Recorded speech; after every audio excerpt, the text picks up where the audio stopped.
So, my dear students, all of you have selected B.Ed course.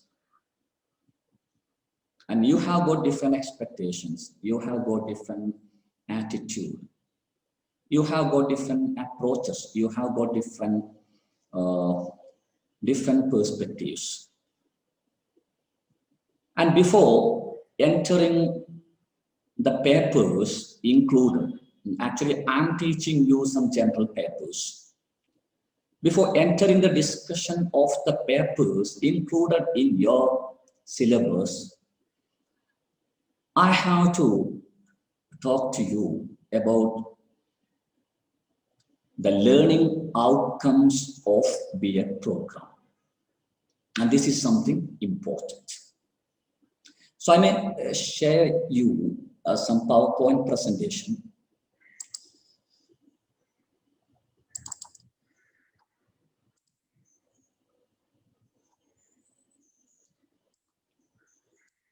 So I think you're able to see, yes?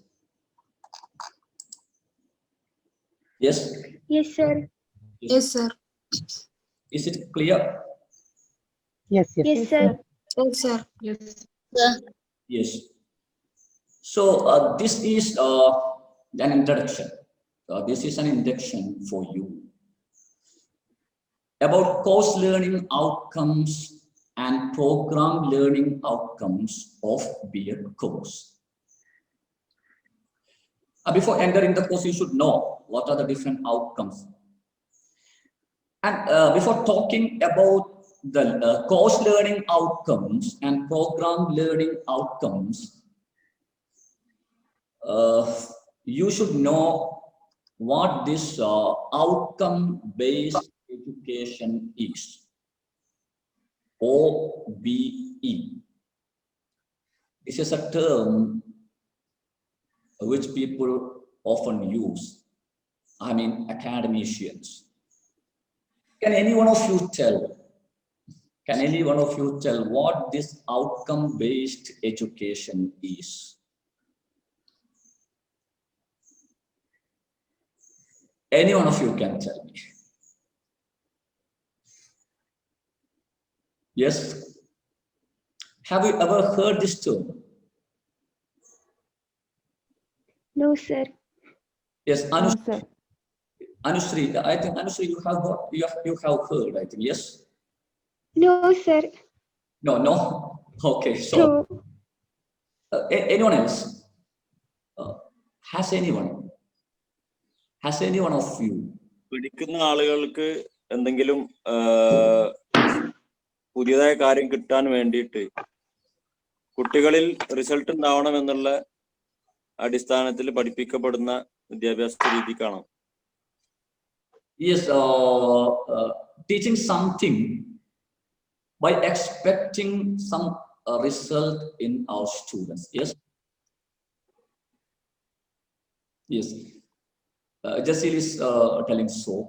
Then what is the difference between the past education and the present education system? We tell that this is a modern perspective of education. Okay, we will check whether what Jasil told is true or not. And I feel that his definition is true.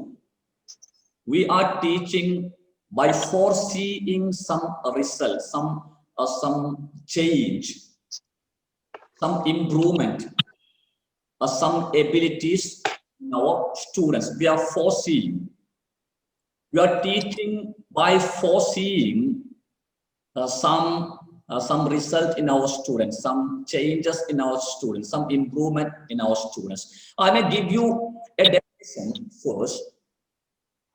Outcome-based education is an educational system which concentrates on some abilities and skills to be acquired by students by the end of a particular course or program. Outcome-based education is an educational system which concentrates on some abilities and skills to be acquired by students by the end of a particular course or program. And here see, you are arranging the educational system in a way that you will be ensuring that some particular abilities and skills, I mean practical abilities and skills,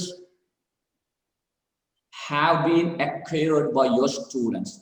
And just look at the term acquire, acquisition. There is a difference between learning and acquisition. Have you heard this difference between learning and acquisition? Yes. Yeah, What is the difference? I think acquisition is something we are, getting something from someone, or we are, Yes. that is acquisition. But learning, yeah, somewhat, I don't know exactly, but somewhat similar word, but Yes. Learning is what we learn, and acquisition is what we get from the learning.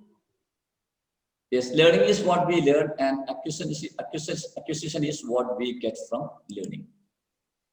Can any one of you explain this one?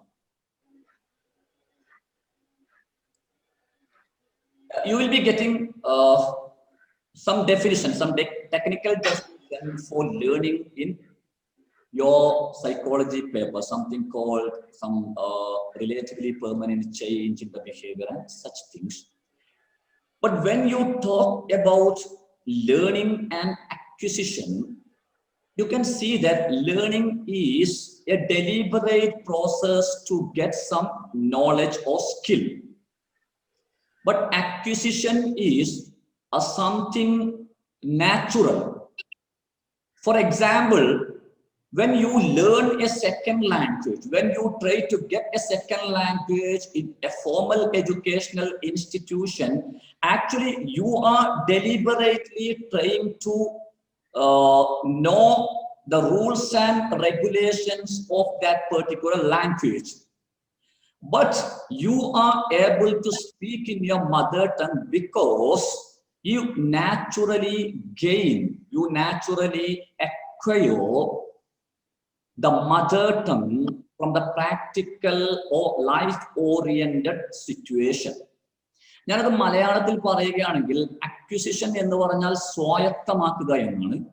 Learning എന്ന് പറഞ്ഞാൽ സാധാരണ നമ്മൾ മലയാളത്തിൽ പഠിക്കുക എന്ന് പറയും. അതോ we learn something with some deliberate attempt in some artificial situation sometimes. അതിന്റെ ഒരു ടെക്നിക്കൽ ആയിട്ടുള്ള ഒരു രീതിയിൽ ഈ അക്വിസിഷനും ലേണിംഗ് നമ്മൾ പറയുമ്പോൾ അങ്ങനെയാണ് സാധാരണ പറയാറുള്ളത്. മറിച്ച് സ്വായത്തമാക്കുക എന്ന് പറഞ്ഞു കഴിഞ്ഞാൽ നമ്മൾ തിയറി പഠിക്കുകയല്ല ചെയ്യുന്നത്, മറിച്ച് എന്താണ്, നമ്മളത് സ്വാഭാവികമായി നമ്മുടെ ജീവിതഗന്ധിയായ അനുഭവങ്ങളിൽ നിന്നും പഠിക്കുകയാണ്. So outcome-based education is an educational system which concentrates on some abilities and skills. Actually, in an outcome-based educational system, you will ensure that your students have acquired the abilities and skills required for his professional and personal life in future. And this is something different. If you know the theories, you may not be able to live a meaningful life in the day-to-day life situation. So this is the definition given to outcome-based education. You will get more ideas when I give you some more explanations. And we have to think about the background of outcome-based education. Actually, outcome-based education was given birth by following the so-called Bloom's taxonomy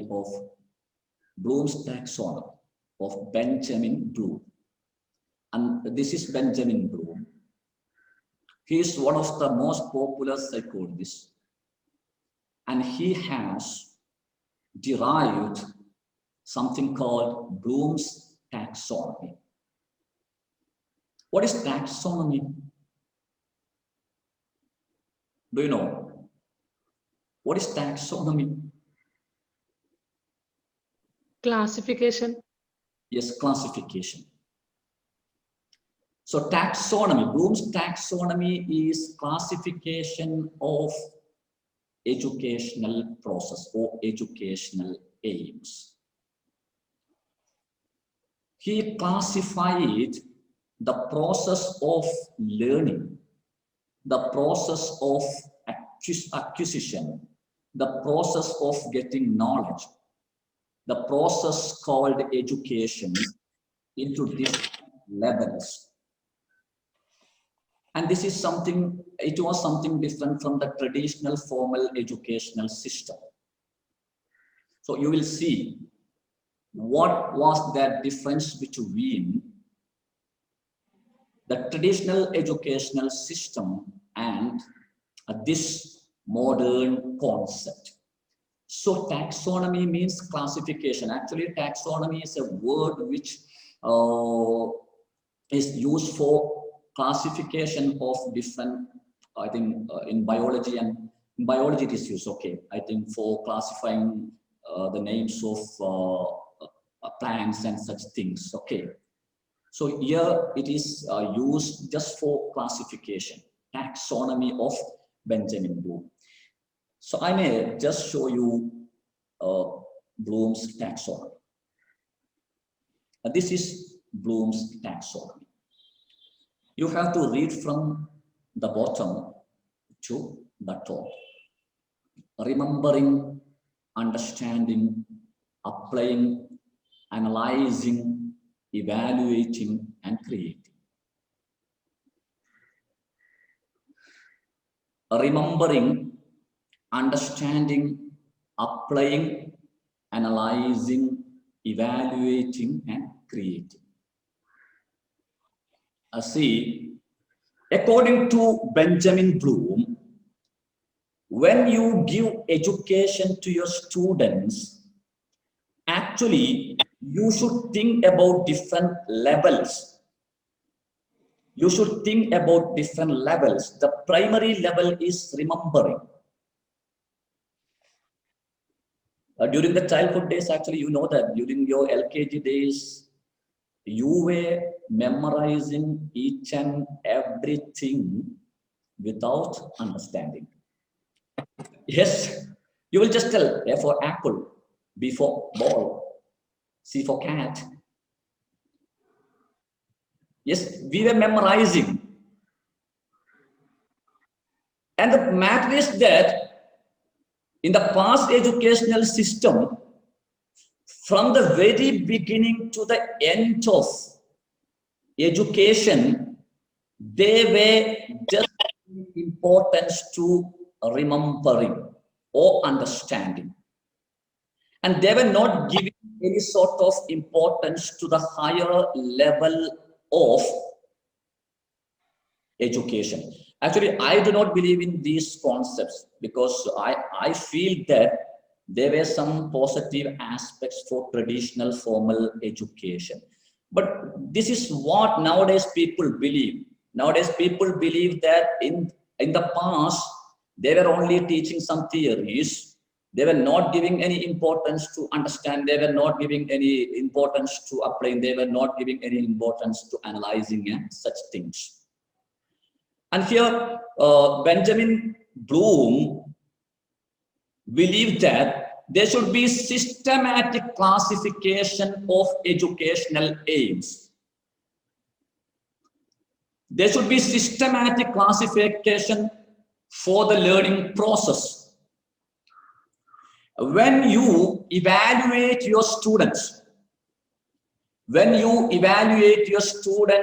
should evaluate whether your students are able to remember, whether your students are able to understand, whether your students are able to apply what they are learning from your classroom in their day-to-day life situations, whether your students are able to analyze, I mean, whether they are able to go deeper whether they are able to give authentic points on different topics. And again, you should evaluate whether your students are judge different things.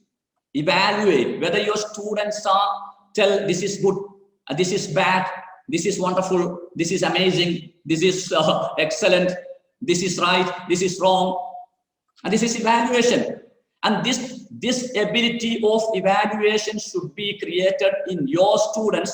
And when you evaluate, when you examine them, you should examine whether your students are able to judge different things. And the final thing is that you should be able to evaluate your students whether they are able to construct something new by making use of what you have taught them inside the classroom. My dear students, I feel that you are able to follow me. Yes? Yes, sir. Yes, sir. Yes. And this is Bloom's taxonomy. ഞാൻ വേണമെങ്കിൽ മലയാളത്തിൽ പറയാം. ഇത് Benjamin Bloom എന്ന് പറയുന്ന ലോകപ്രസിദ്ധനായ ഒരു psychologist create ചെയ്തിട്ടുള്ള ഒരു ക്ലാസിഫിക്കേഷൻ. അദ്ദേഹത്തിന്റെ അഭിപ്രായത്തിൽ നമ്മൾ കുട്ടികൾക്ക് വിദ്യാഭ്യാസം കൊടുക്കുന്ന സമയത്ത് സാധാരണ നമ്മൾ അവരുടെ ഇന്റലിജൻസ് മാത്രമാണ് ചെക്ക് ചെയ്യുന്നത്.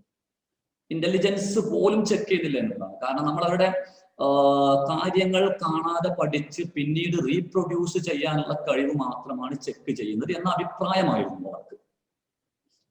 അങ്ങനെയല്ല ചെയ്യേണ്ടത്.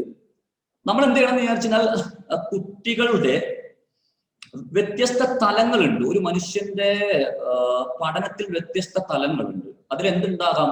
മെമ്മറൈസിങ് ഉണ്ടാകാം, കാണാതെ പഠിക്കാം, ആ പഠിച്ച കാര്യങ്ങൾ മനസ്സിലാക്കാം, ആ മനസ്സിലാക്കിയ കാര്യങ്ങൾ ജീവിതത്തിൽ അപ്ലൈ ചെയ്യാൻ സാധിക്കുന്ന മറ്റൊരു level.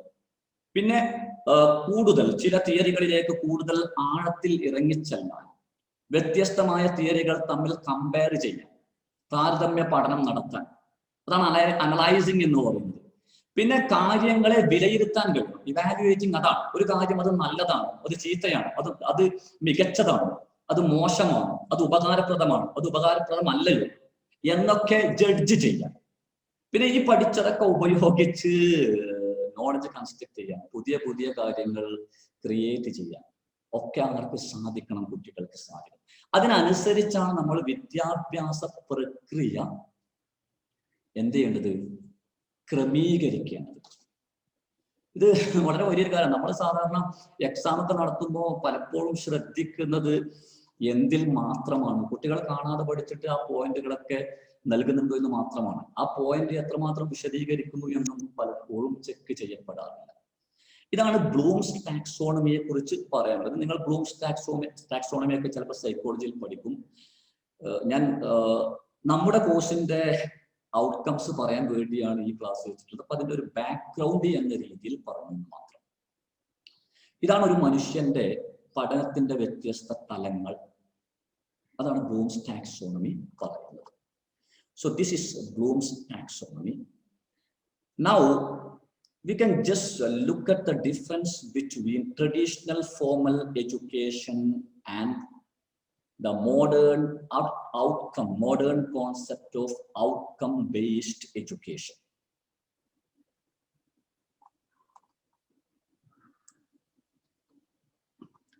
Traditional formal education was fully theoretical, and the modern outcome-based education is skill-based.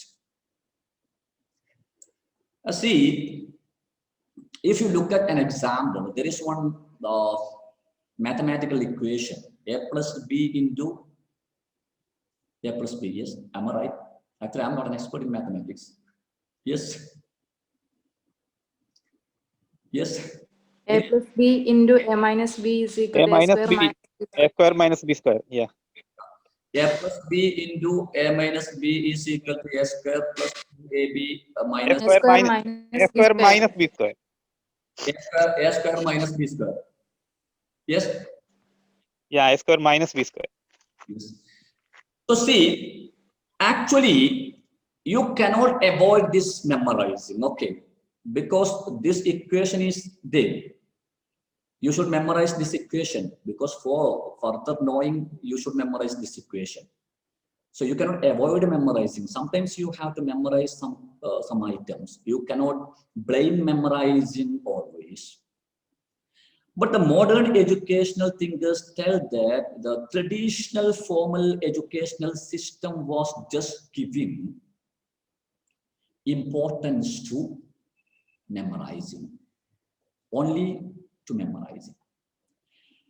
But you should make your students understand this theory. That is the next level. The first level is memorizing, to by heart that particular equation. Then the next level is you should make them understand the theory by giving more and more examples from their own life. Not from some artificial situations. We are giving some artificial examples. So they are solving the problems mechanically without understanding the real importance of that particular theory. Yes. So, and the next level is we should make them apply this one, and this is what is called skill based. See, we are learning different theories, but we are not able to apply these theories in our life. I have got an example. During before a number of years, one day, one teacher just called a statistics students. Actually, she had got first rank in statistics, BSc statistics, and I think she had completed MSc statistics, and just called her to ask about standard deviation for the sake of his research paper. And she told, sir, actually I have got first rank in BSc statistics, but I do not know how to make use of standard deviation for your research paper. This is what's happening there. There is no skill. There is no skill of using this theory in our day-to-day life. We are learning the theories of language. We are learning the grammatical theories of language, but we are hesitating to speak in English language when we happen to see an English man. Then what is the use of language learning for 13 or 15 years? That's a question. So this is the difference. According to the modern educationists, the traditional formal education was giving importance to theoretical learning without understanding deeply about what they were learning, without becoming able to utilize what the students were learning inside the classroom in their day-to-day life situation. And they believe that if you are making use of outcome-based education, you can create different sorts of life-oriented skills in your students. Got it? Actually, this is an orientation, and you will learn all these things step by step during the discussion of different papers during the coming days. I just wanted to make a glance at the difference between the traditional formal educational system and the modern outcome-based educational system. Now we can just move to,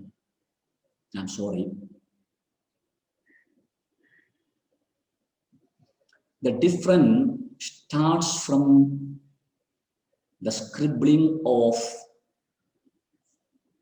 the aims of or outcomes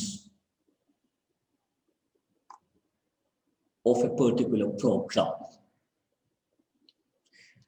You might have seen aims of a course or aims of a program in the past. And when you make use of outcome-based education, instead of making use of the traditional educational system, you started from the writing of the aims or outcomes. So I may just show you.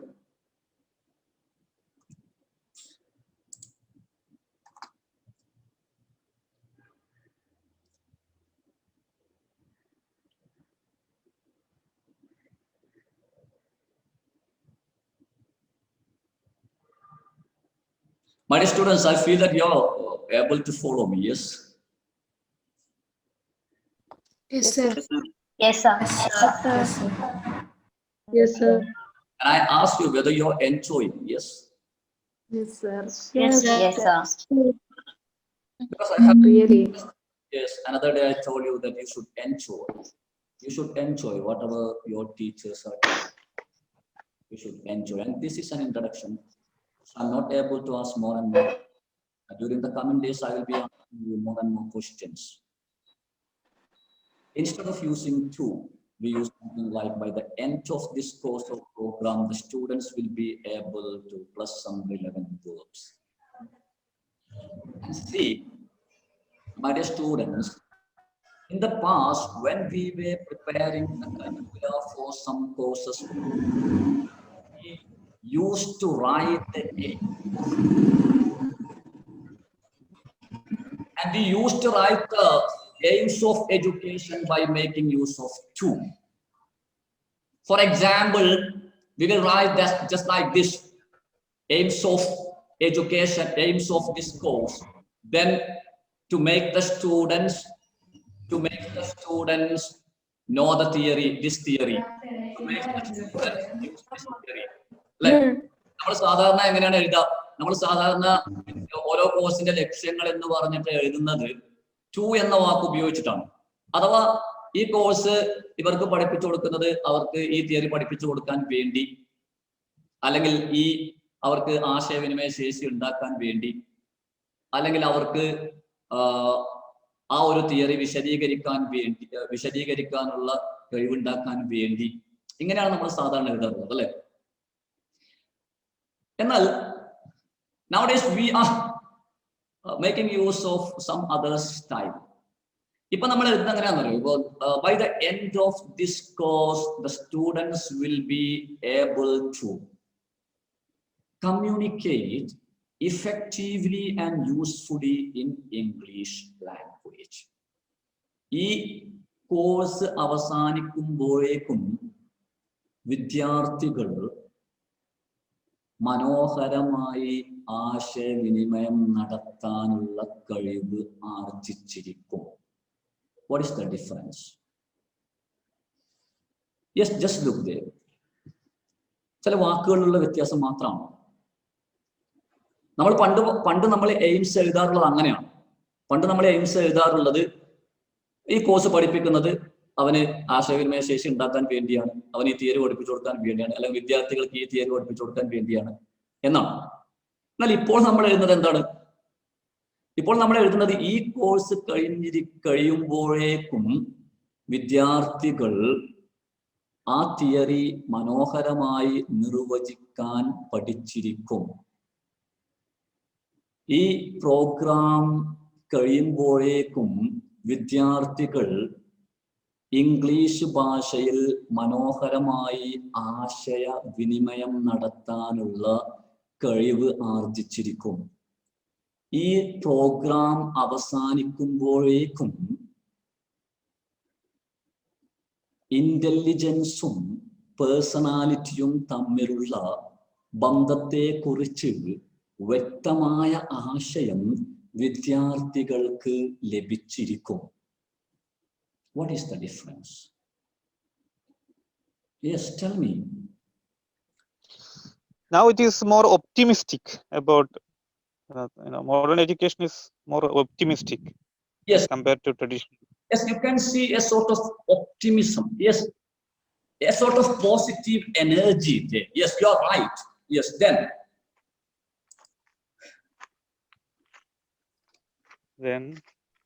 Yes. Then what? Yeah, it's an attitude shift. Yeah, there is an attitude shift. ഞാൻ നിങ്ങളോട് കാര്യം ചോദിക്കട്ടെ, നമ്മളിങ്ങനെ പറയാണ്, ഞാൻ വിദ്യാർത്ഥികൾക്കൊക്കെ നല്ല ഒരു അറിവുണ്ടാകാൻ വേണ്ടിയാണ് ഞാൻ ഇങ്ങനെ ചെയ്യുന്നത് എന്ന് പറയുന്നതും, ഞാൻ അവരെ പഠിപ്പിച്ചു കഴിയുമ്പോഴേക്കും അവർക്ക് നല്ല അറിവ് ലഭിച്ചിരിക്കും എന്ന് പറയുമ്പോൾ അതൊരു ആത്മവിശ്വാസം അല്ലേ? അല്ലേ? നമ്മളിപ്പോ ഇപ്പൊ നിങ്ങൾക്ക് സാധാരണ ഒരു അസൈൻമെന്റ് തരാണ് നിങ്ങളുടെ ടീച്ചർ. അപ്പൊ നിങ്ങൾ പറയാണ് നാളെ വൈകുന്നേരം ആകുമ്പോഴേക്കും അത് ചെയ്യണം എന്നാണ് എന്റെ ആഗ്രഹം എന്ന് പറയുന്നു എന്ന് വിചാരിക്കാം.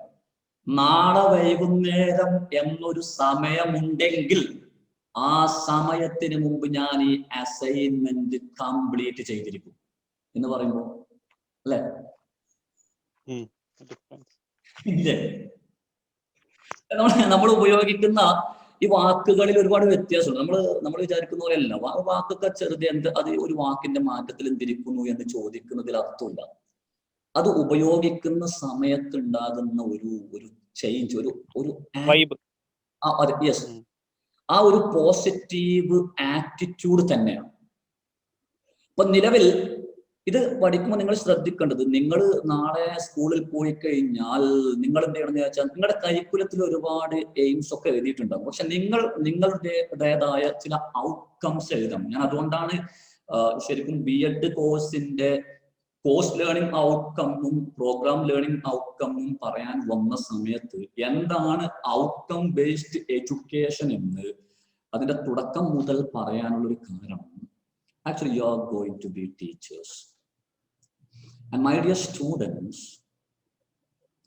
you should keep a sort of positive attitude in your mind. And you should keep a sort of determination. ഒരു ദൃഢനിശ്ചയമാണ്.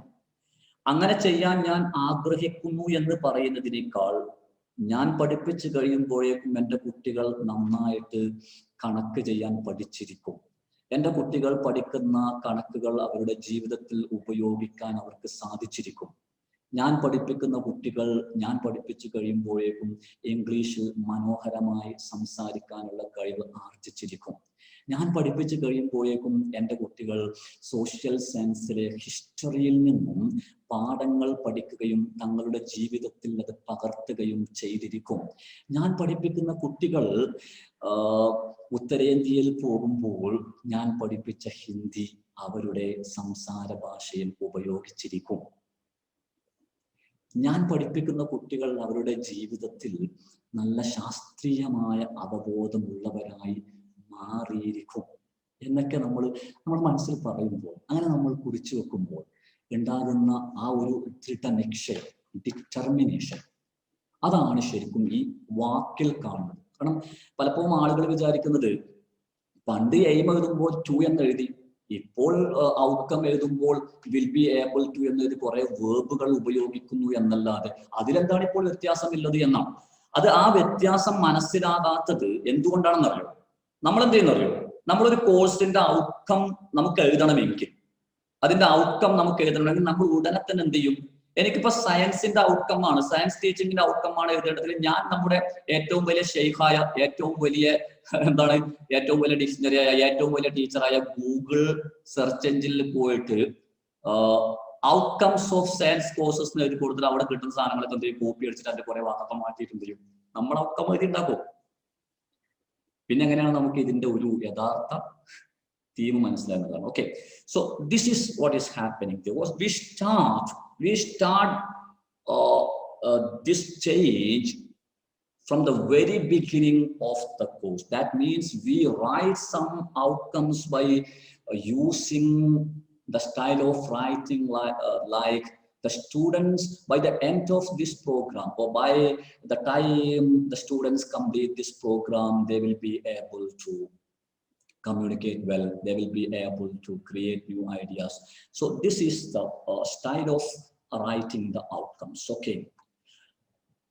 Now I may show you the difference between CLOs and PLOs.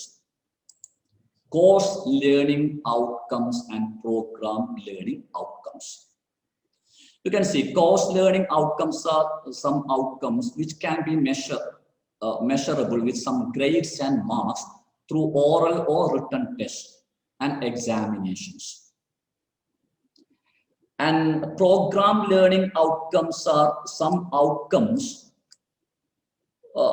which are actually you can measure, or you can know whether your students have got some program learning outcomes just by observing the actual behavior and practical performances.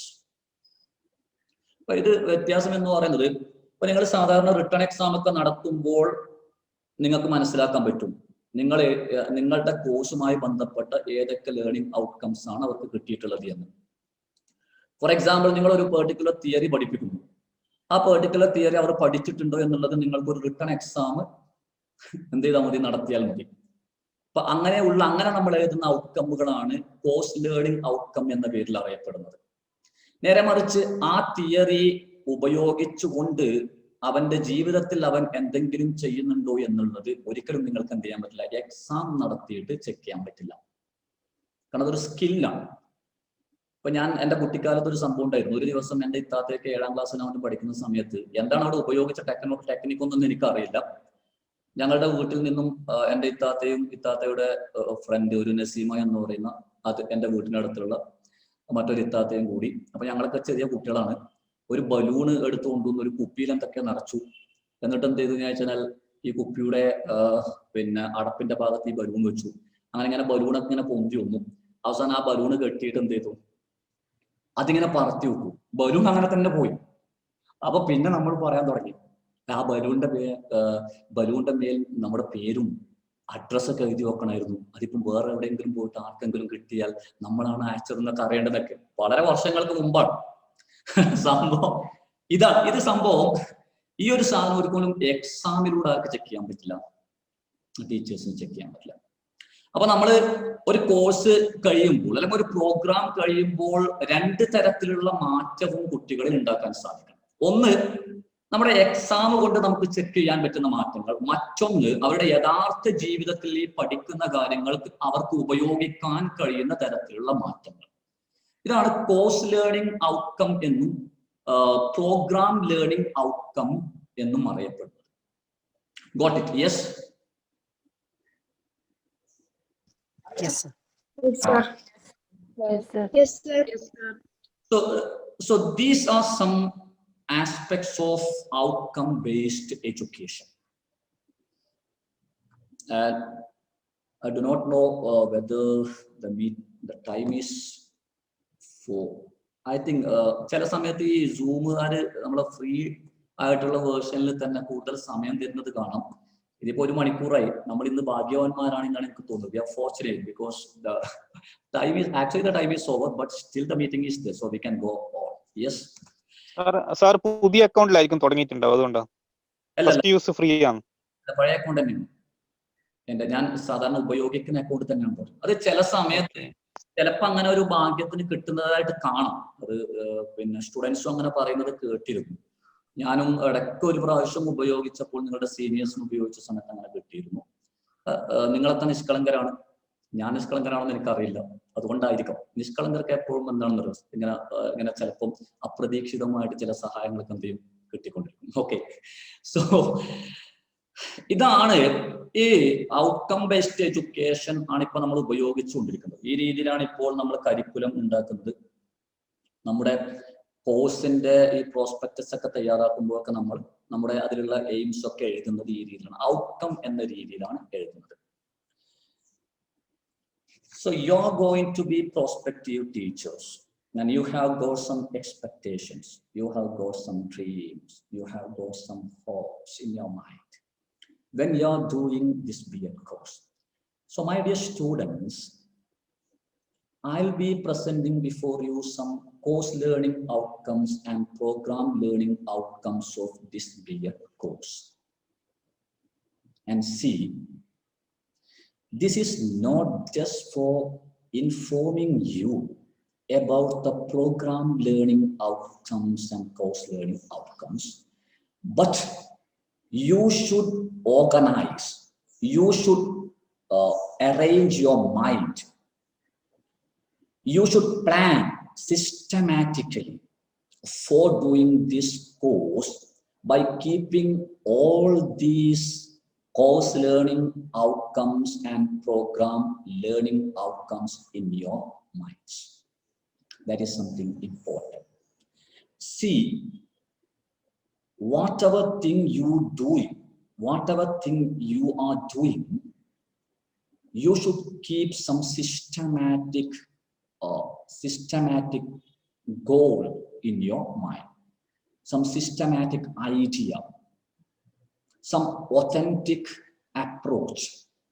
So itself, at the very beginning of this program, I just wanted to give you the course learning outcomes and the program learning outcomes of this course. Yes, are you ready for that? Yes, sir. Yes, sir. Yes, thank you. So I may show you the course learning outcomes.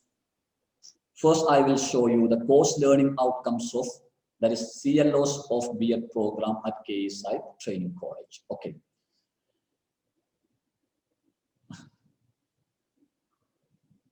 So course learning outcomes. I'm sorry, PLOs, I just wrote their PLOs, actually CLOs. By the time the prospective teachers go through different papers included in this program, they will be able to review general conceptions about childhood and adolescence. Have you got any idea on childhood and adolescence? Yes. നിങ്ങളുടെ കുട്ടിക്കാലത്തെ കുറിച്ചോ അല്ലെങ്കിൽ കൗമാര കാലഘട്ടത്തെ കുറിച്ചൊക്കെയുള്ള വ്യത്യസ്തമായ കാഴ്ചപ്പാടുകൾ, അതാണ് ഉദ്ദേശിക്കുന്നത് അല്ലെ? ഇപ്പൊ നിങ്ങളുടെ കുട്ടിക്കാലത്ത് നിങ്ങൾക്ക് പല അനുഭവങ്ങൾ ഉണ്ടായിട്ടുണ്ടാവും, നിങ്ങളുടെ കൗമാര കാലഘട്ടത്തിലും നിങ്ങൾക്ക് പല അനുഭവങ്ങൾ ഉണ്ടായിട്ടുണ്ടാവും. അത് പക്ഷെ നിങ്ങളുടെ ഒരു പേഴ്സണൽ അനുഭവമായിട്ട് അങ്ങനെ പോയി എന്നല്ലാതെ അതിനെക്കുറിച്ച് നിങ്ങൾ ഒരിക്കലും സീരിയസ് ആയിട്ട് ചിന്തിച്ചിട്ടൊന്നുണ്ടാവില്ല. ചിലരൊക്കെ ചിന്തിച്ചിട്ടുണ്ടാവും, പക്ഷെ ഭൂരിഭാഗം ആൾക്കാരും ചിന്തിച്ചിട്ടുണ്ടാവില്ല. ശരിക്കും എന്തിനാണ് നിങ്ങൾ ഈ ചൈൽഡ്ഹുഡിനെ കുറിച്ചും അഡോളസൻസിനെ കുറിച്ചുള്ള പൊതുവായിട്ടുള്ള കാര്യങ്ങൾ അറിയേണ്ടത്? എന്തിനാണ്? Why should you know about the general conceptions about childhood and adolescence? Because we are dealing with those sort of people, Yeah. child and adolescent. We are dealing with them. Yes, We are teaching them. yes, that is important, because you are going to teach some students.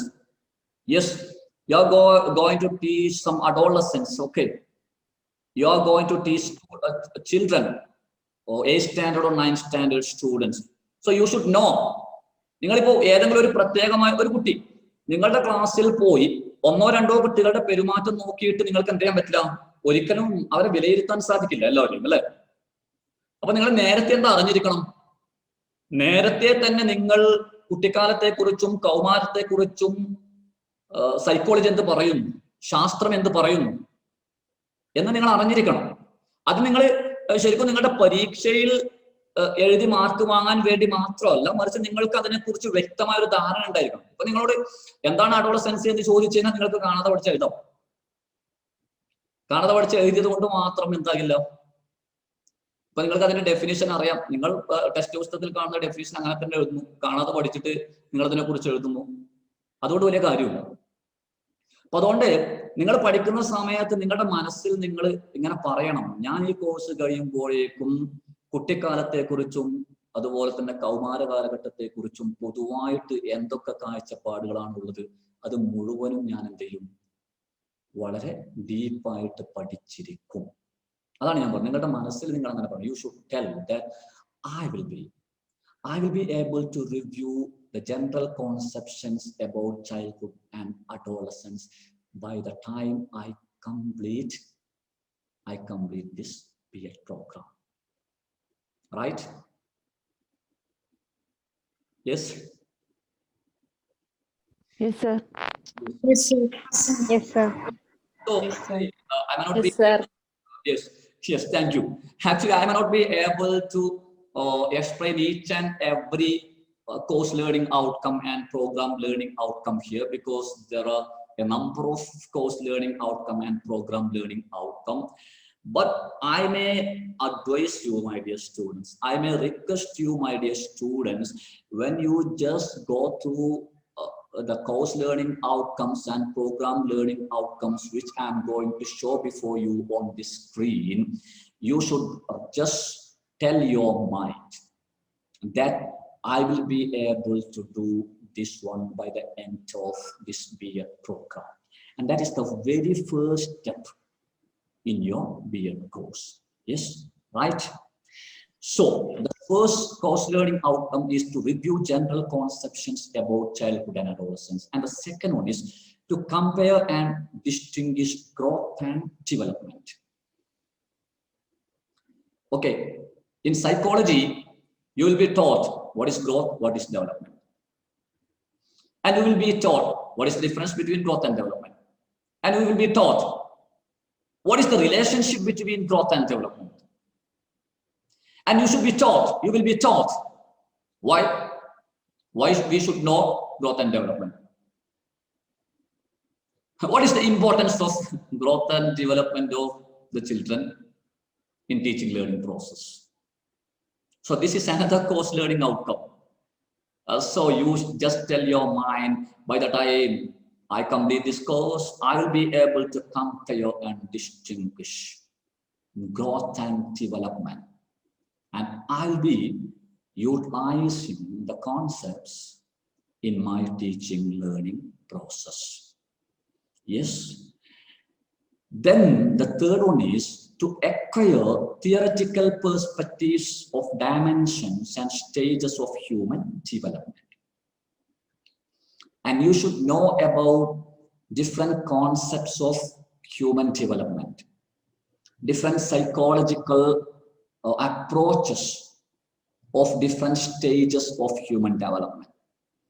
For example, psychology will tell you what are the features of adolescence, whether they like to be advised. നിങ്ങൾ psychology നിങ്ങളോട് പറയും എന്താണ് അഡോളസൻസിന്റെ പ്രത്യേകതകൾ, എന്താണ് കുട്ടിക്കാലത്തിന്റെ പ്രത്യേകതകൾ, എന്താണ് മെച്യൂരിറ്റിയുടെ പ്രത്യേകതകൾ. അപ്പൊ അതൊക്കെ നമ്മൾ അറിഞ്ഞിരിക്കണം. മനുഷ്യന്റെ ഡെവലപ്മെന്റിന്റെ വ്യത്യസ്ത ഘട്ടങ്ങളിൽ എന്തൊക്കെയാണ് സംഭവിക്കുന്നത്, ആ വ്യത്യസ്ത ഘട്ടങ്ങളിൽ ഉള്ള കുട്ടികളായിരിക്കും നിങ്ങൾ പഠിപ്പിക്കേണ്ടി വരുന്നത്. അപ്പൊ ആ പ്രത്യേക ഘട്ടം ഇപ്പൊ ഒരു 5ാം ക്ലാസ്സിൽ പഠിപ്പിക്കുന്ന കുട്ടിയെ പഠിപ്പിക്കുന്നത് പോലെയല്ല നിങ്ങൾ 8ാം ക്ലാസ്സിൽ പഠിക്കുന്ന കുട്ടിയെ പഠിപ്പിക്കേണ്ടത്. 8ാം ക്ലാസ്സിൽ പഠിക്കുന്ന കുട്ടിയെ പഠിപ്പിക്കുന്നത് പോലെയല്ല നിങ്ങൾ +2-ൽ പഠിക്കുന്ന കുട്ടിയെ പഠിപ്പിക്കേണ്ടത്. You should know the difference. You should know different dimensions. You should know different perspectives. You should know different approaches. You should know different theories.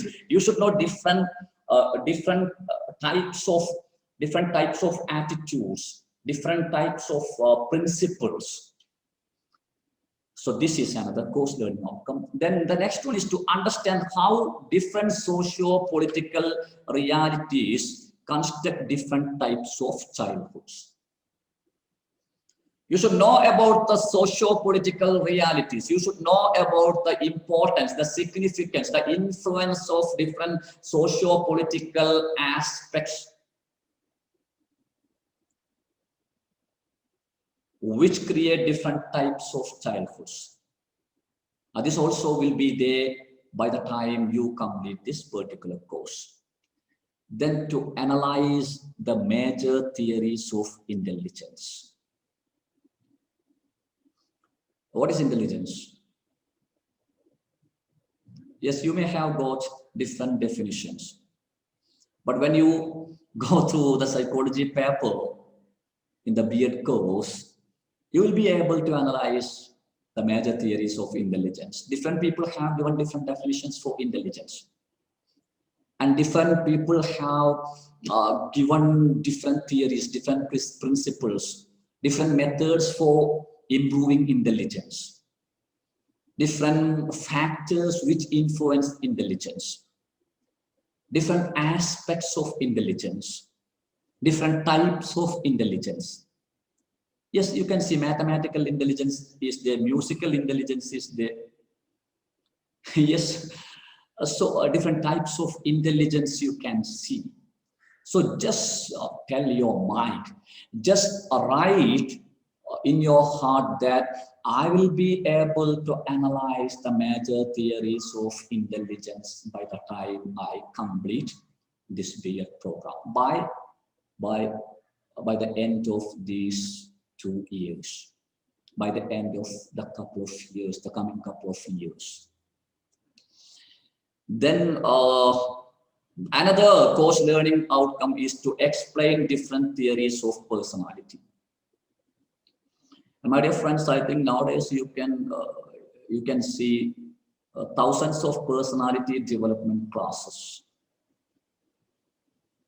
Yes, nowadays people are interested to improve their personality. And you can see that personality development classes are given for some people who are working in textile showrooms to make them able to attract the customers. Yes, we are thinking about personality development. And when you learn psychology in our B.Ed course, you will be able to learn different theories of personality. You will be able to define personality. You will be able to tell about different types of personality. You will be able to explain different features of personality. You will be able to tell about the factors which influence personality. You will be able to explain different methods, different ways which you can make use for improving your personality, developing your personality. And again, you just tell your mind, I will be able to explain different theories. Because sometimes you may be invited to handle a class on personality development. So you can make use of different psychological theories. When you tell about some psychological theories, then your class will be more authentic, more accurate, more effective, more useful, more scientific. So this is another course learning outcome. I think all of you are there mentally, yes? Yes, sir. Yes, sir. Yes, sir. Actually, this is a sort of one-way communication because this is an orientation program. And the matter is that I have to just tell about your goals, your aims, your outcomes. You should expect all these outcomes. You should write all these outcomes in your mind, not in the notebook, okay? You should tell your mind again and again. ഇടക്കിടക്ക് മനസ്സിനോട് പറഞ്ഞുകൊണ്ടിരിക്കണം, ഞാൻ ഈ B.Ed കോഴ്സിന് വന്നത് വെറുതെ അങ്ങനെ ഇങ്ങനെ ചെയ്തിട്ട് പോകാനെന്നല്ല. ഈ കോഴ്സ് കഴിയുമ്പോഴേക്കും ഞാൻ ചൈൽഡ്ഹുഡിനെ കുറിച്ചും കൗമാര കാലഘട്ടത്തെ കുറിച്ചും അഗാധമായി പഠിച്ചിരിക്കും. ഈ കോഴ്സ് കഴിയുമ്പോഴേക്കും ഞാൻ ഇന്റലിജൻസിന്റെ വ്യത്യസ്ത തിയറികളൊക്കെ പഠിച്ചിരിക്കും. ഈ കോഴ്സ് കഴിയുമ്പോഴേക്കും വ്യക്തിത്വത്തെ കുറിച്ച് പറയുന്ന മുഴുവൻ തിയറികളും വ്യക്തിത്വം വികസിപ്പിക്കാൻ വേണ്ടി ഉപയോഗിക്കേണ്ട മാർഗങ്ങളൊക്കെ ഞാൻ പഠിച്ചിരിക്കുമെന്ന് മാത്രമല്ല, ആരുടെ മുമ്പിൽ വേണമെങ്കിലും അത് വിവരിക്കാനുള്ള ഒരു കഴിവ് ഞാൻ ആർജിച്ചിരിക്കും. അതാണ് നിങ്ങൾ ചെയ്യേണ്ടത്. നമ്മുടെ മനസ്സിലൊരു ദൃഢനിശ്ചയം ഉണ്ടായിരിക്കണം, നമ്മുടെ മനസ്സിലൊരു നിശ്ചയദാർഢ്യം ഉണ്ടായിരിക്കണം. അങ്ങനെ എങ്ങനെയെങ്കിലും ചെയ്തു പോകരുത്. മറിച്ച് എങ്ങനെയാണ് നമ്മൾ ഏറ്റവും മികച്ചവരായി പോകാൻ. അതുകൊണ്ടാണ് ഞാൻ ഇത് നിങ്ങളുടെ മനസ്സിനോട് പിന്നെയും പറഞ്ഞുകൊണ്ടിരിക്കണം എന്ന് പറയുന്നത്. മനസ്സിനോട് അടുത്തൊക്കെ സംസാരിക്കണം. ഇങ്ങനെ വെറുതെ മൊബൈൽ ഫോണിനോട് മാത്രം സംസാരിച്ചാൽ മാത്രം പോരാ. ഇങ്ങനെ മൊബൈൽ ഫോണിൽ തന്നെ ഇങ്ങനെ തലകുത്തിയിരുന്നാൽ മാത്രം പോരാ. വെറും വാട്സപ്പും ഫേസ്ബുക്കിലും ഇങ്ങനെ അതും ഇതും പറഞ്ഞാൽ മാത്രം പോരാ. നമ്മുടെ മനസ്സിലൂടെ so next one is I am sorry, to understand the concept of individual difference and individual uniqueness. And see, this is something important. Yes, this is something important, my dear student. നിന്റെ അച്ഛനോട് പറ. എനക്കിത് എന്റെ ജാഥ വരുന്നുണ്ടാ, മാഷ് ചീത്ത പറയും, നീ നിന്റെ അച്ഛനോട് പോയിട്ട് പറയും. Yes. ഒന്ന് മ്യൂട്ട് ചെയ്യാൻ പറ്റുമോ അതെ? ജസ്റ്റ് ഒന്ന് മ്യൂട്ട് ചെയ്തോളൂ, പ്രശ്നമില്ല, അതൊക്കെ സ്വാഭാവികമാണ്. നമ്മൾ ചിലപ്പോൾ മ്യൂട്ട് ചെയ്യാൻ മറന്നു, അതുകൊണ്ട് നമുക്ക് ആ കുട്ടി സോറി പ്രശ്നമില്ല. എന്താ പറയാ, നമുക്ക് കുട്ടീന്റെ സംസാരം കേൾക്കാൻ കഴിയുന്നുണ്ടോ? രസമാണ്, ഇടയ്ക്ക് അങ്ങനെയൊക്കെ നാച്ചുറൽ ആണ് അതൊക്കെ, അതൊരു തെറ്റൊന്നുമല്ല. ഒക്കെ ചിലപ്പോൾ നമ്മൾ മറന്നു പോകും അല്ലെ. അത് ഈ ചിലപ്പോൾ നമ്മുടെ ക്ലാസ് റൂമിൽ മൊബൈൽ ഫോൺ നമ്മൾ ഓഫ് ആക്കാൻ മറന്നു പോയിട്ടുണ്ടാവും, മൊബൈൽ ഫോണ് ബെല്ലടിക്കും, അതൊരു പ്രശ്നമല്ല, നാച്ചുറലാണ്.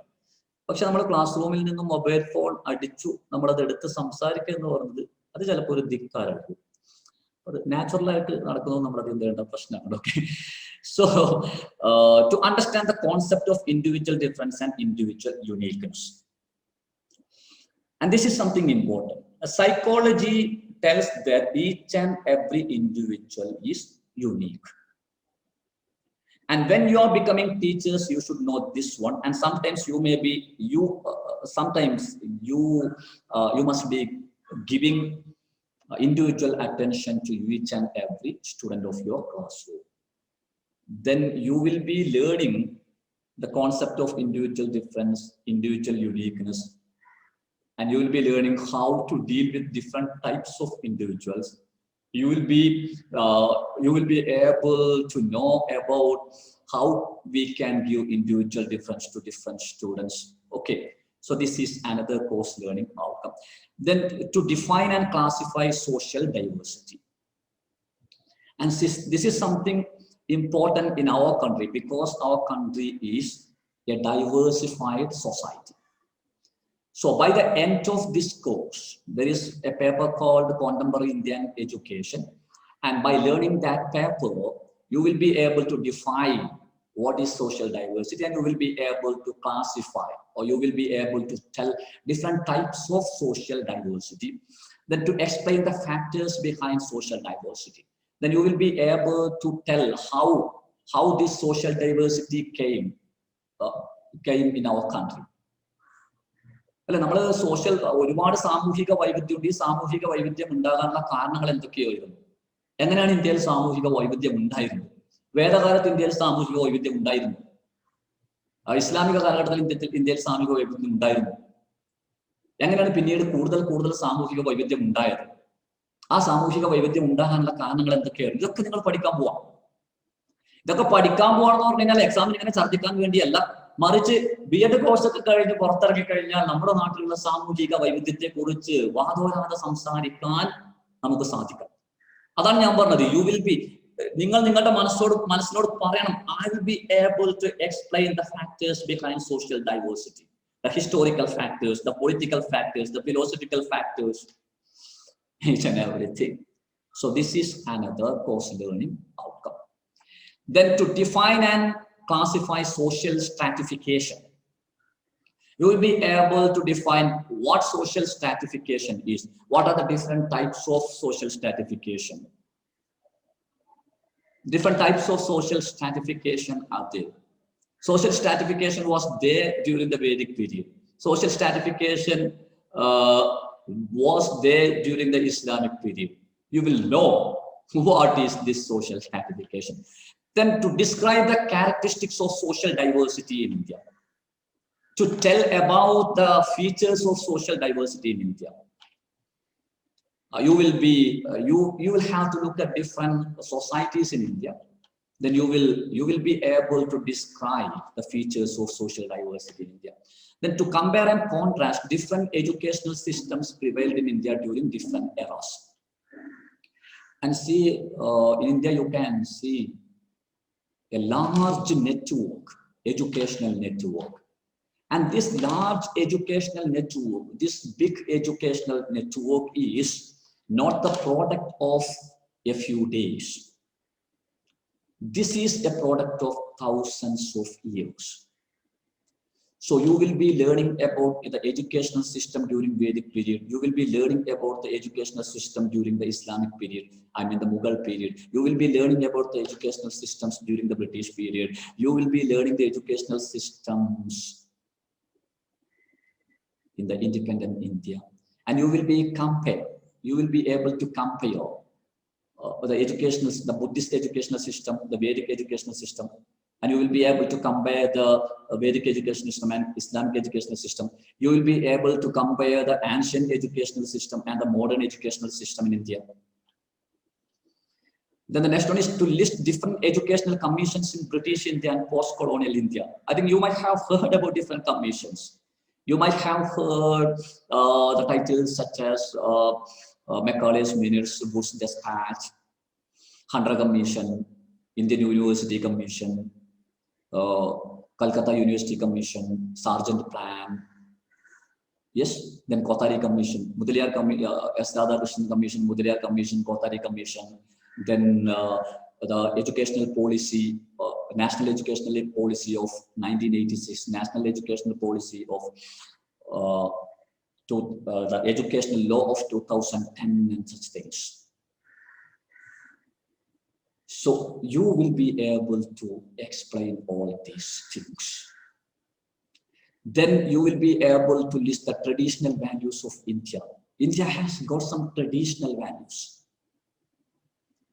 So you will be able to list, you will be able to explain, you will be able to talk about the traditional values of India. You will be able to talk whether we have still keeping the traditional values, whether we have lost the traditional values. Then to list the advantages and disadvantages of education offered by Britishers in India. You will look at the educational system during Britishers and you can tell whether they have contributed something positive, whether they have contributed some advantages, whether we have got some benefits from the education offered by Britishers. And we will be thinking about the disadvantages, whether their educational system destroyed our culture, whether their educational system destroyed the family system in our country, whether their educational system destroyed some traditional values of our country. Then to distinguish fundamental rights and directive principles of Indian Constitution. So you will be learning something about Indian Constitution. You will be learning fundamental rights, what fundamental rights are, what directive principles are. And you will be able to tell about the educational rights by Indian Constitution. So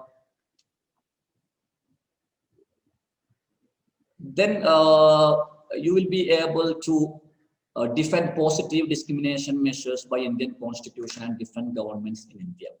And there is a sort of concept of positive discrimination. And this positive discrimination is there in Indian Constitution. And you will be able to defend it. You will be able to tell that positive discrimination is necessary in India because of some factors. So by the end of the course, you will be able to defend. You will be able to tell what positive discrimination is, then whether positive discrimination is important in our society because of some marginalization and such things in our society. Okay. Then you will be able to illustrate issues related to inequality, discrimination, marginalization. So we will be discussing all these things. We know that there are some inequalities. We know that there is discrimination. We know that there is marginalization. Still some people are out of the mainstream. And we will be talking about the reasons behind this marginalization, the factors behind this inequality, the factors behind this discrimination. And we will be talking about different types of discrimination, different types of inequalities, different types of marginalization. And by the end of the course, by the time you complete this course, you will be able, or you should be able to illustrate. Illustrate means you should be able to talk about marginalization by giving some examples from the real life situations. So this will be there in your B.Ed course. Then to summarize and explain different educational acts and laws in India. There are different educational acts in India. So you should be able to tell about different educational acts and laws. Then to discuss aspects related to educational financing in India. So you should be able to discuss the role of central government in the educational financing, the role of state government in the educational financing. You will be able to tell about concurrent list. What is concurrent list? Whether concurrent list was there during since 1947. Whether education was there in the concurrent list since 1947. Whether education was included in the concurrent list later. So you should be able to describe all these things. Then to analyze, compare, and contrast different language policies in India. So you will be learning about the whether mother tongue was there, what was the medium of instruction during Vedic period, what was the medium of instruction during Buddhist period, what was the medium of instruction during Islamic period, what was the medium of instruction during the British period. Then what is the policy which now we are following for teaching the language. So all these things will be taught to you. So by the end, you will be able to summarize and explain all these things related to the language teaching in India. Then to analyze, compare, and contrast different, to get a thorough idea on modern paradigms in teaching learning process.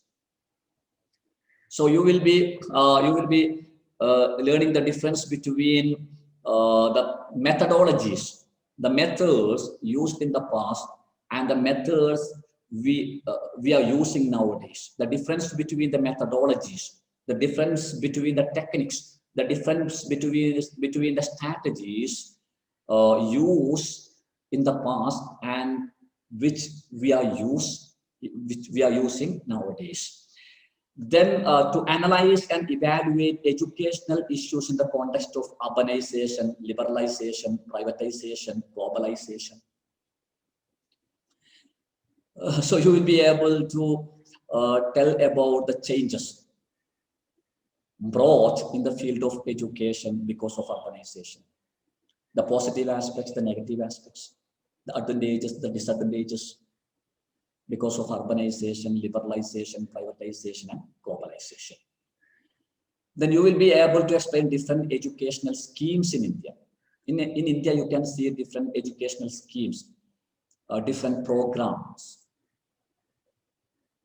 introduced by different governments, introduced by the constitution. But നിങ്ങൾ സാമൂഹികമായിട്ടുള്ള social stratification, സാമൂഹികമായിട്ടുള്ള ഈ തട്ടുവൽക്കരണം, സാമൂഹിക ശ്രേണീകരണത്തെ കുറിച്ച് പഠിക്കും. അതുപോലെ തന്നെ സാമൂഹിക വൈവിധ്യത്തെ കുറിച്ചും സാമൂഹിക വൈവിധ്യം ഇന്ത്യയിൽ വരാനുണ്ടായ കാരണങ്ങളെ കുറിച്ചും ഏതൊക്കെ കാലഘട്ടത്തിൽ എന്തൊക്കെ കാരണങ്ങൾ കൊണ്ടാണ് സാമൂഹിക വൈവിധ്യം ഉണ്ടായത് എന്നതിനെ കുറിച്ചൊക്കെ നിങ്ങൾ പഠിക്കും. അതുപോലെ തന്നെ വേദകാല വിദ്യാഭ്യാസത്തെ കുറിച്ച്, ഇസ്ലാമിക കാല വിദ്യാഭ്യാസത്തെ കുറിച്ച്, ബ്രിട്ടീഷ് കാല വിദ്യാഭ്യാസത്തെ കുറിച്ച്, ഇവ തമ്മിലുള്ള സാമ്യതകളെ കുറിച്ച്, ഇവ തമ്മിലുള്ള വ്യത്യാസങ്ങളെ കുറിച്ച് ഇതൊക്കെ നിങ്ങൾ പഠിക്കും.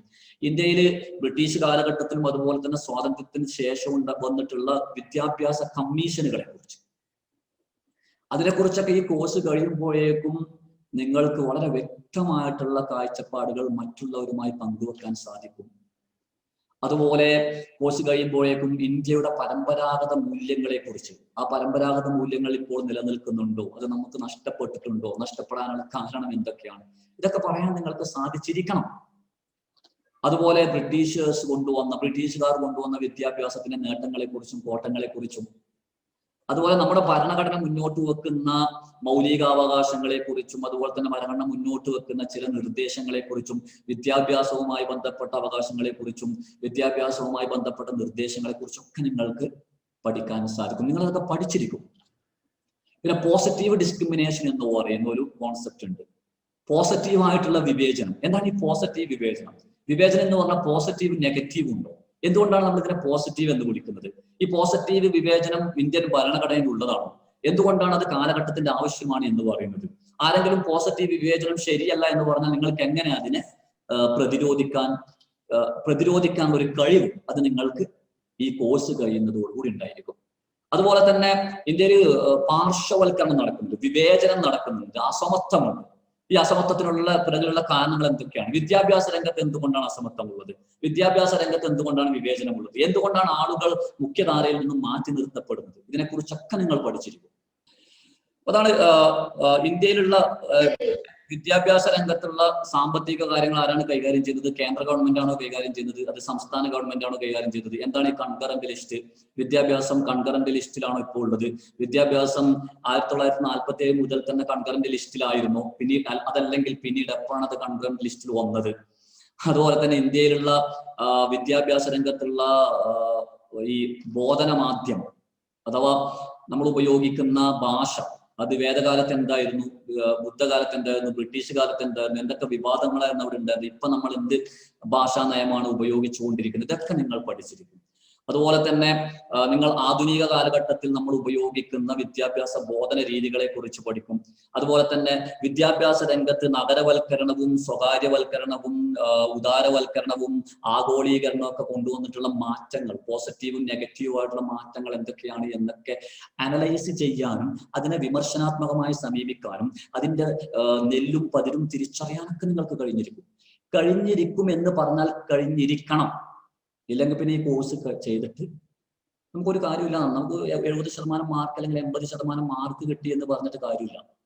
രാമായണം മുഴുവൻ വായിച്ചിട്ട് രാമനും സീതയും തമ്മിലുള്ള ബന്ധം പറയാൻ സാധിക്കുന്നില്ല എന്ന് പറയുന്നത് പോലെ BEd കോഴ്സ് മുഴുവൻ പഠിച്ചിട്ട് ഈ പറയുന്ന ചോദ്യങ്ങളൊക്കെ ഏതെങ്കിലും ഒരാൾ നിങ്ങളുടെ മുമ്പിൽ വന്ന് ചോദിച്ചിട്ട് അതിനെക്കുറിച്ച് വ്യക്തമായി പറയാൻ നിങ്ങൾക്ക് സാധിക്കുന്നില്ലെങ്കിൽ പിന്നെ ഇതിനെ ഈ കോഴ്സ് ചെയ്തത് എന്ന് ചോദിക്കേണ്ടി വരും.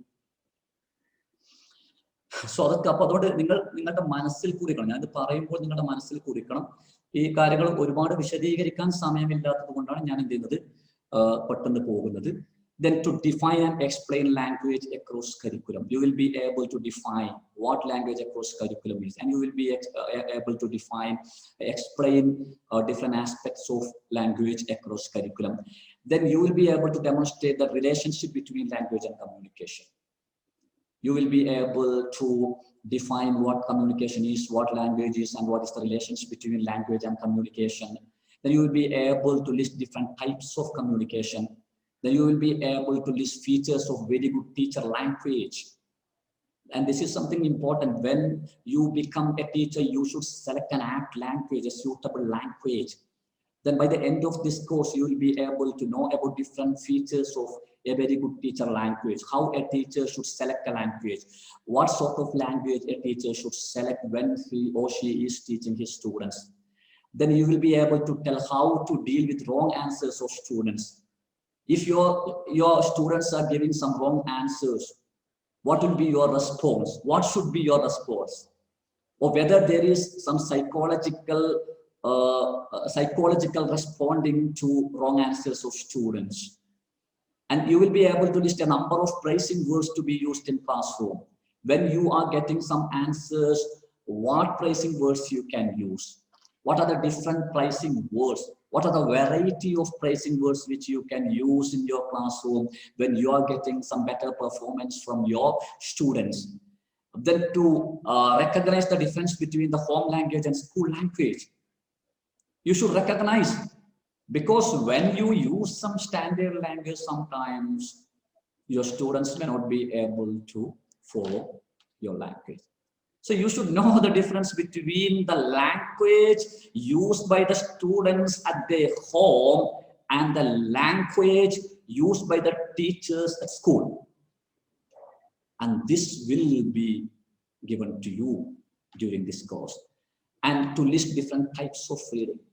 There are different types of reading, and you should influence your students. You should inspire your students for making them read different books.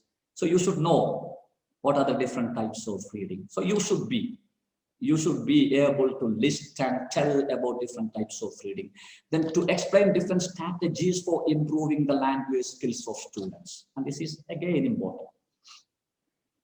Most of the students are not able to speak either in their mother tongue or in English language, just because of the teachers.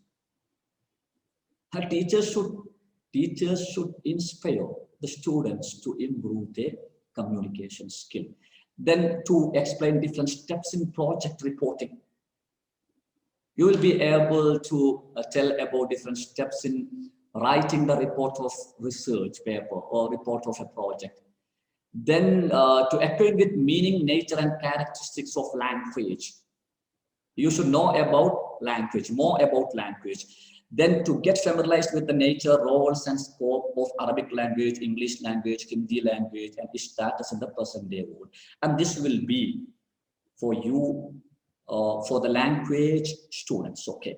If you are an English language student, then you should know, you will be able to tell about different aspects of English language. If you are a Hindi student, then you will be able to tell about different aspects of Hindi language. If you are an Arabic student, then you will be able to tell about different aspects of Arabic language. Then I think different items are there. So these program course learning outcomes are have already been published in our website. You can just go there and read all these things. I think that, I believe that you have got an idea on course learning outcomes. Okay. Now I may just go to the program learning outcomes of the program. And this is something important. And this is related to the skills, the practical skills which you are going to acquire by the time of you complete this B.Ed program. As we have got only 20 minutes, I'll be just reading the items. Then if you get time, we can discuss all these items later, okay? So the program learning outcomes. By the time the prospective teachers complete this program, they will be able to develop themselves into professionally competent, reflective, and versatile teachers. If you utilize all the opportunities provided by our institution, you will become professionally competent and reflective. Reflective means some teachers who will always make some introspection.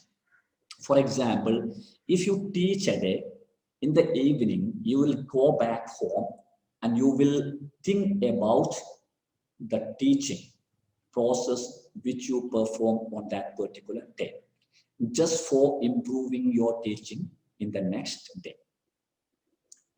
So we will be giving you such opportunities, reflective teachers. Yes, I'm sure that if you are utilizing all the opportunities offered in our campus, by the time you complete this course, you will be professionally competent. I mean that you can compete with any teacher in this world when you are going for an interview. You will be reflective teachers. You will be versatile teachers. You will be vibrant teachers. You will be dynamic teachers. And then to develop social sensitivity and consciousness. We are giving more importance to social service. We will be providing you different opportunities, club activities, such things.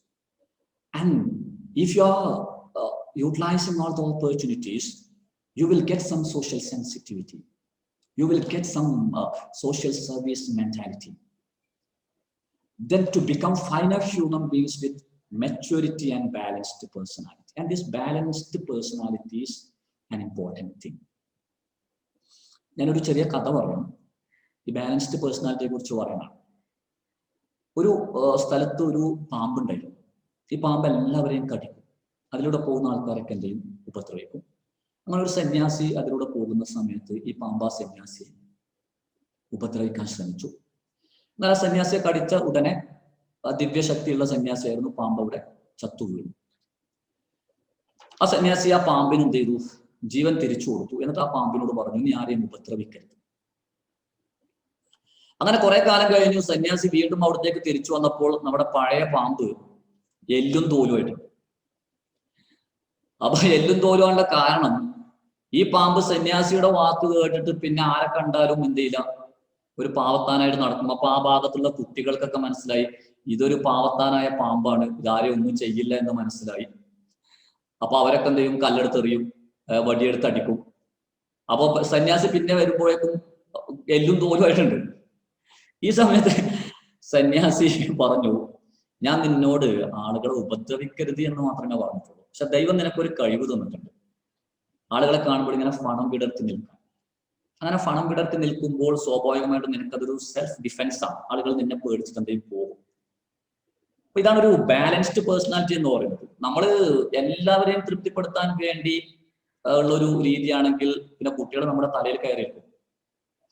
അപ്പൊ നമ്മുടെ balanced personality എന്ന് പറഞ്ഞാൽ ദേഷ്യം പിടിക്കുന്ന സമയത്ത് ദേഷ്യം പിടിക്കണം. തീരെ ദേഷ്യം പിടിക്കാത്ത ആളാണെങ്കിൽ അയാളൊരു കള്ളനാണ് എന്ന് പറയുന്നത്. ദേഷ്യം പിടിക്കുന്ന ചൂടാകണം എന്നല്ല ഞാൻ പറഞ്ഞിട്ട്, കർശനമായി പറയേണ്ട സമയത്ത് കർശനമായി പറയേണ്ട സമയം വരും. നിങ്ങൾ കുട്ടികളോട് എത്ര ഫ്രണ്ട്ലി ആണെങ്കിൽ പോലും ഒരു അസൈൻമെന്റ് വെക്കാൻ പറഞ്ഞ സമയത്തിന് വെച്ചിട്ടില്ലെങ്കിൽ അങ്ങനെ വിളിച്ചിട്ട് കർശനമായി പറയേണ്ടി വരും, മാർക്ക് കുറക്കേണ്ടി വരും. അപ്പൊ അതാണ് ബാലൻസ്ഡ് പേഴ്സണാലിറ്റി. പക്വതയുള്ള നല്ല ഒരു മിതമായിട്ടുള്ള ഒരു വ്യക്തിത്വം.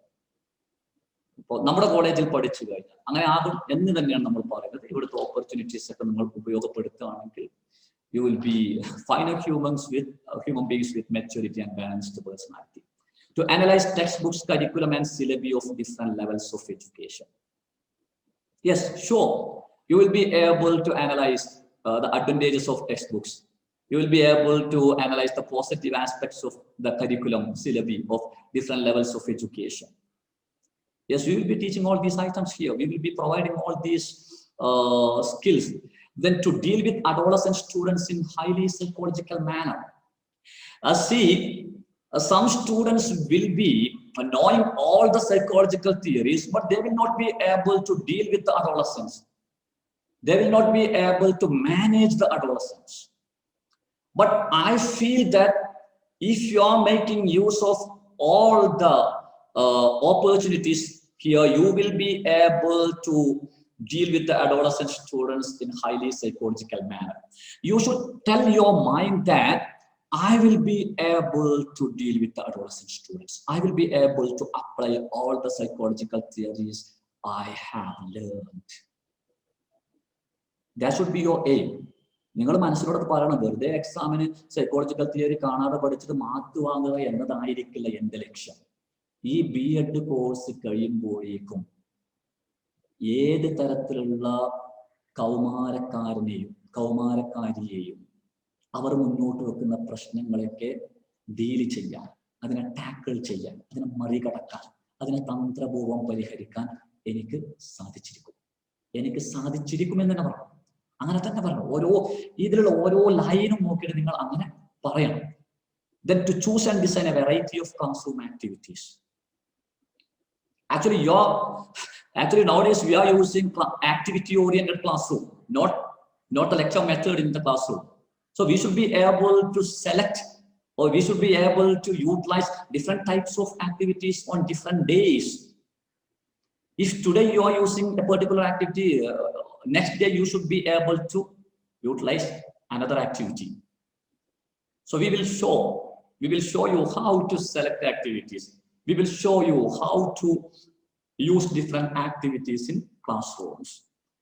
Then you will become culturally responsive teachers. See, you will be dealing some students who are coming from different cultural backgrounds. Then you should be able to give due importance to the cultural aspects of different students. നിങ്ങളുടെ ക്ലാസ്സിൽ വരുന്ന ആൾക്കാർക്ക് വ്യത്യസ്ത സാംസ്കാരിക പശ്ചാത്തലത്തിൽ നിന്ന് വരുന്ന ആൾക്കാർക്ക്. അപ്പൊ നിങ്ങൾ ഒരേ രീതിയിൽ പഠിപ്പിച്ചാൽ നടക്കില്ല. അല്ലെ? ഓരോരുത്തരും അവരവരുടെ ഡയലക്റ്റ് ആയിട്ട് സംസാരിക്കാം. അപ്പൊ ആ ഡയലക്റ്റ് നിങ്ങൾ പഠിക്കേണ്ടി വരും. അപ്പൊ നിങ്ങൾ എന്ത് ചെയ്യും? എല്ലാ സാംസ്കാരിക പശ്ചാത്തലത്തിൽ നിന്നും വരുന്ന കുട്ടികളെ ഡീൽ ചെയ്യാൻ കഴിയുന്ന രീതിയിലുള്ള കൾച്ചറലി റെസ്പോൺസീവ് ടീച്ചേഴ്സ് ആയിട്ട് മാറും. ഷുവറാണ്. ഞാൻ അങ്ങനെ മാറിയിരിക്കുമെന്ന് നിങ്ങൾ പറഞ്ഞോളൂ. To construct knowledge on the basis of their own observation, experiences, analysis and reflection. നിങ്ങളുടെ ഒബ്സർവേഷൻ അനുസരിച്ച്, നിരീക്ഷണത്തിനനുസരിച്ച്, നിങ്ങളുടെ അനുഭവങ്ങൾക്കനുസരിച്ച്, നിങ്ങളുടെ അനാലിസിസിനനുസരിച്ച് നിങ്ങൾക്ക് എന്ത് ചെയ്യാൻ പറ്റും?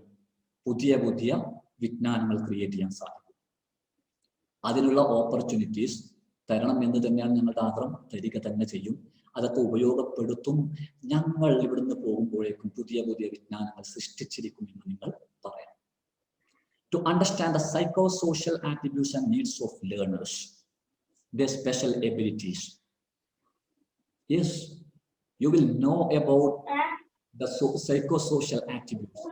You will know about the importance of.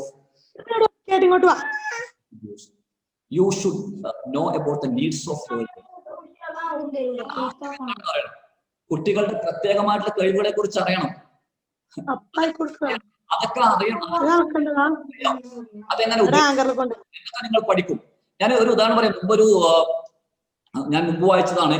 ഒരു ക്ലാസ്സിൽ ഒരു പുതിയ ടീച്ചർ വന്നപ്പോ ആ ടീച്ചർ എന്ത് ചെയ്ത, അതിന് മുമ്പത്തെ ടീച്ചർ ഏതുവരെ ക്ലാസ് എടുത്തു എന്ന് അറിയാൻ വേണ്ടി ഒരു പെൺകുട്ടിയുടെ 5ാം ക്ലാസ് ആണെന്ന് എനിക്ക് തോന്നുന്നത്, ഒരു പെൺകുട്ടിയുടെ നോട്ട് ബുക്ക് എടുത്ത് നോക്കി.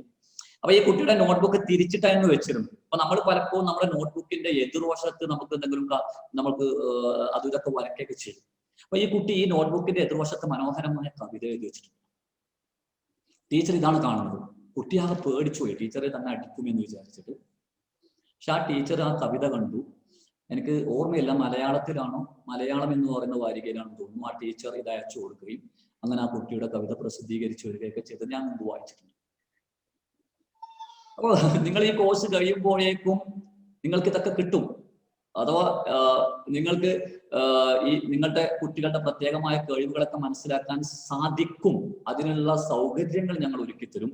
നിങ്ങൾ നിങ്ങളുടെ മനസ്സിനോട് പറയേണ്ടത്, ഞാൻ ഈ കോഴ്സ് കഴിഞ്ഞു പോകുമ്പോഴേക്കും എൻ്റെ കുട്ടികളുടെ ആവശ്യം മനസ്സിലാക്കാൻ, ഞാൻ ഏത് തരത്തിലുള്ള കുട്ടിയാണ് പഠിപ്പിക്കാൻ പോകുന്നതെങ്കിലും അവരുടെ ആവശ്യം മനസ്സിലാക്കാൻ, അവരുടെ പ്രത്യേകമായ കഴിവുകൾ മനസ്സിലാക്കാൻ, അവരുടെ പ്രത്യേകതകൾ മനസ്സിലാക്കാൻ എനിക്ക് സാധിച്ചിരിക്കും.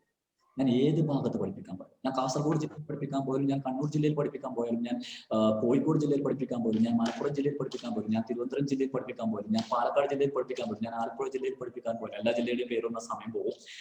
എവിടെ പോയാലും ഏത് പശ്ചാത്തലത്തിലുള്ള കുട്ടികളാണെങ്കിലും അവരെ മനസ്സിലാക്കാൻ, അവരുടെ ആവശ്യം മനസ്സിലാക്കാൻ, അവരുടെ പ്രത്യേകമായ കഴിവുകൾ മനസ്സിലാക്കാൻ സാധിക്കുന്ന തലത്തിലേക്ക് ഞാൻ വളർന്നിരിക്കുമെന്ന് നിങ്ങൾ പറഞ്ഞു. നിങ്ങളെ ഞങ്ങൾ അങ്ങനെ വളർത്തിയിരിക്കും എന്നാണ് ഞങ്ങൾക്ക് പറയാനുള്ളത്. ദൈവത്തിന്റെ സഹായം കൂടി ഉണ്ടെങ്കിൽ. Then to get themselves equipped with a variety of methodologies. നിങ്ങൾ ഇവിടുന്ന് പോകുമ്പോഴേക്കും നിങ്ങളുടെ ടീച്ചിങ്ങിൽ ഉപയോഗിക്കേണ്ട വ്യത്യസ്തമായ മെത്തേഡുകളെ കുറിച്ച് നിങ്ങൾ പഠിച്ചിരിക്കുമെന്ന് മാത്രമല്ല, അത് നിങ്ങൾക്ക് ഉപയോഗിക്കാൻ സാധിച്ചിരിക്കും. To become effective users of ICT teaching and learning process, my dear students, we are giving very effective ICT training. And most of your senior batches, the students of most of your senior batches have got their own websites, their own blog sites. They are able to make use of PowerPoint presentation in an advanced level.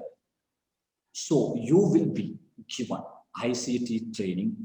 So by the end of this course, all of you will become effective users. Effective users, not basic users, not mere users, but you will become effective users of ICT in teaching learning process.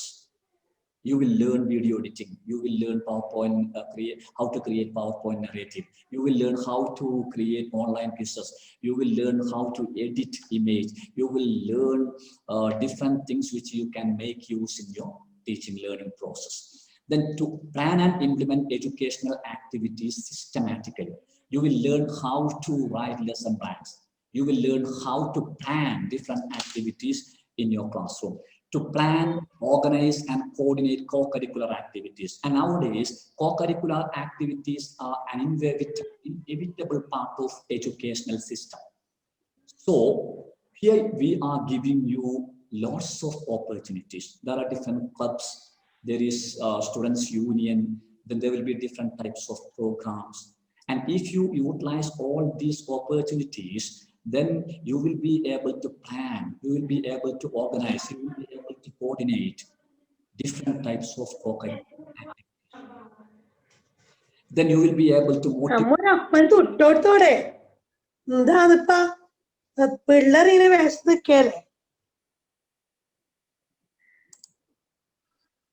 Yes, it's okay. Then you will be able to motivate and inspire youngsters. And this is again important. I told that you will be learning different pricing words, but if you are not able to use a variety of pricing words in your classroom, how can you motivate and inspire your youngsters? So you should practice. So you will be practicing. Then by the end of this course, you will be able to communicate effectively and fluently in your mother tongue and English language. See, we will be giving you some special English coaching for those for needy ones. Okay, we will be giving you some English spoken English classes, because we gave such classes for your seniors. Okay, if we get enough time for that, we will be giving you some classes for English language improvement. Okay, then to compose innovative strategies and methodologies for teaching learning process, you can make use of novel ideas. You can make use of some methodologies which no one else has used in their teaching learning process. Then to design and implement continuous and comprehensive evaluation tools. You know that nowadays, nowadays there are CCE, continuous comprehensive evaluation, grading system is there. So we will be teaching you how to create different tools, how to create different instruments, how to make use of different techniques for grading your students. Then you will be able to develop emotional intelligence and maturity. Emotional intelligence is something important. നമ്മൾ സാധാരണ വികാരത്തിന് അടിമപ്പെട്ടു പോകാറുണ്ട് അല്ലെ? എന്തുകൊണ്ടാണ്? വിവേകമില്ലാത്തത് കൊണ്ടാണ്. നമ്മുടെ വികാരങ്ങളെ നിയന്ത്രിക്കാൻ നമുക്ക് കഴിയണം. നിങ്ങൾ ഈ കോഴ്സ് കഴിയുമ്പോഴേക്കും ഇപ്പം പെട്ടെന്ന് ദേഷ്യം പിടിക്കുന്ന സ്വഭാവം ഉണ്ടാവും നമുക്ക് അല്ലെ? അപ്പൊ പെട്ടെന്ന് ദേഷ്യം പിടിക്കുന്ന സ്വഭാവം നമ്മൾ മാറ്റേണ്ടി വരും. അതുപോലെ നമുക്ക് നല്ല ക്ഷമ വേണ്ടി വരും. അപ്പൊ അതാണ് ഇമോഷണൽ ഇന്റലിജൻസ്. വൈകാരികമായിട്ടുള്ള ഒരു ബുദ്ധി എന്ന് പറയുന്നതാണ്. മാനസികമായിട്ടുള്ള ബുദ്ധി മാത്രം ഉണ്ടായിട്ട് കാര്യമില്ല, ഇമോഷണൽ ഇന്റലിജൻസ് വരിക. നിങ്ങൾ ഈ കോളേജിൽ നിന്നും B.Ed കോഴ്സ് ചെയ്ത് പുറത്തു പോകുമ്പോഴേക്കും നിങ്ങൾക്ക് ഞങ്ങൾ നല്ല ഇമോഷണൽ ഇന്റലിജൻസ്, വൈകാരികമായിട്ടുള്ള ഒരു ബുദ്ധി നൽകിയിരിക്കും. നിങ്ങളത് നേടിയിരിക്കും എന്ന് നിങ്ങളുടെ മനസ്സിനോട് പറഞ്ഞോളൂ. To prescribe original notes to their students. ഇപ്പൊ അധികം ടീച്ചേഴ്സ് എന്താണ് ചെയ്യുന്നത്? മാർക്കറ്റിൽ കിട്ടുന്ന നോട്ട്സ്, ഗൈഡിൽ കിട്ടുന്ന നോട്ട്സ് തന്നെയാണ് ടീച്ചേഴ്സ് കൊടുക്കുന്നത്. പക്ഷെ ഞങ്ങളുടെ ആഗ്രഹം, നിങ്ങൾ ഈ കോഴ്സ് കഴിഞ്ഞ് പോകുമ്പോഴേക്കും നിങ്ങളുടെ സ്വന്തമായി നിങ്ങളുടെ കുട്ടികൾക്ക് നോട്ട് കൊടുക്കാനുള്ള കഴിവ് നിങ്ങൾക്ക് ഉണ്ടാക്കണമെന്നാണ്. അങ്ങനെ ഒരു കഴിവ് നിങ്ങൾ നേടിയിരിക്കുമെന്ന് നിങ്ങൾ സ്വയം പറയുക. സോ കുറച്ചുകൂടെ പ്രോഗ്രാം ലേണിംഗ് ഔട്ട്കംസ് ഇവിടെ എഴുതിയിട്ടുണ്ട്. പക്ഷെ ഞാൻ നിങ്ങളുടെ ടൈം എന്ന് പറയുന്നത് 9 മണി മുതൽ 11 മണി വരെ. ഞാനിപ്പോ ഈ ഓൺലൈൻ ക്ലാസ് തുടങ്ങിയതിന് ശേഷം മിക്കവാറും നിങ്ങളുടെ സീനിയേഴ്സിന് 9 മണിക്ക് തുടങ്ങിയാൽ 11 മണിക്ക് തന്നെ അവസാനിപ്പിക്കാൻ ശ്രദ്ധിക്കാറുണ്ട്. കാരണം നിങ്ങളുടെ ടൈം ഞാൻ കവർന്നെടുക്കുന്നത് ശരിയല്ല. ഇപ്പൊ ഞാൻ ഇത്രയുമാണ് ഈ ക്ലാസ്സിൽ പറയാനുള്ളത്. അപ്പൊ ഈ മുഴുവൻ കോഴ്സ് ലേണിംഗ് ഔട്ട്കംസും പ്രോഗ്രാം ലേണിംഗ് ഔട്ട്കംസും നമ്മുടെ വെബ്സൈറ്റിൽ ഞാൻ പ്രസിദ്ധീകരിച്ചിട്ടുണ്ട്. നിങ്ങൾക്കത് വായിച്ചു നോക്കാം. ഏതെങ്കിലും ഒരു ഔട്ട്കമ്മിനെ കുറിച്ച് നിങ്ങൾക്ക് സംശയമുണ്ടെങ്കിൽ നിങ്ങൾക്ക് എന്നോട് ചോദിക്കാം. സാർ ഇതെന്താണ് എന്ന് ചോദിക്കാം. അപ്പൊ ഞാൻ നിങ്ങളോട് പറഞ്ഞു, നിങ്ങളുടെ തയ്യാറെടുപ്പാണ് ഏറ്റവും പ്രധാനപ്പെട്ടത്. നിങ്ങളുടെ മനസ്സിലെ ആഗ്രഹമാണ്, നിങ്ങളുടെ നിശ്ചയദാർഢ്യമാണ്, നിങ്ങളുടെ കാഴ്ചപ്പാടുകളാണ്, നിങ്ങളുടെ ആത്മവിശ്വാസമാണ്. ഞാൻ അതുകൊണ്ടാണ് ഈ ഔട്ട്കംസ് പറയുമ്പോൾ നിങ്ങൾ നിങ്ങളുടെ മനസ്സിനോട് പറയണം, ഞാൻ ഈ കോഴ്സ് കഴിയുമ്പോഴേക്കും ഈ പറയുന്ന ഔട്ട്കമ്മുകളൊക്കെ നേടിയിരിക്കും. അഥവാ ഒരു തട്ടിമുട്ടി ബി എഡ് ചെയ്യാം, അല്ലെങ്കിൽ കാണാതെ പഠിച്ചിട്ട് നല്ല മാർക്ക് വാങ്ങുക. എങ്ങനെയെങ്കിലുമൊക്കെ പാസ്സായി കഴിഞ്ഞാൽ ഒരു ബി എഡ് കോഴ്സ് കിട്ടിക്കഴിഞ്ഞാൽ ആരുടെയും ഒരു കാലൊക്കെ പിടിച്ച് കുറച്ച് പൈസ ഒക്കെ കൊടുത്ത ഒരു ടീച്ചിങ് പോസ്റ്റ് കിട്ടും, അതുകൊണ്ട് എങ്ങനെയെങ്കിലും പാസ്സായാൽ മതി എന്ന രീതിയിൽ ചെയ്യാം. ആ ഒരു കാഴ്ചപ്പാട് മനസ്സിൽ നിന്ന് മാറ്റണം. ചിലപ്പോൾ നിങ്ങൾ ഏറ്റവും നന്നായിട്ട് പഠിച്ചിട്ട് ഏറ്റവും നന്നായിട്ട് എഴുതിയാലും പരീക്ഷക്ക് പേപ്പർ നോക്കുന്ന ആള് പോയിന്റുകളൊക്കെ ശരിക്കും വായിച്ച് വിശദീകരണമൊക്കെ വായിച്ച് നോക്കിയിട്ട് മാർക്ക് ഇടുന്ന ആളല്ലെങ്കിൽ ചിലപ്പോൾ നിങ്ങൾക്ക് മാർക്ക് നഷ്ടപ്പെടാനുള്ള സാധ്യതയുണ്ട്.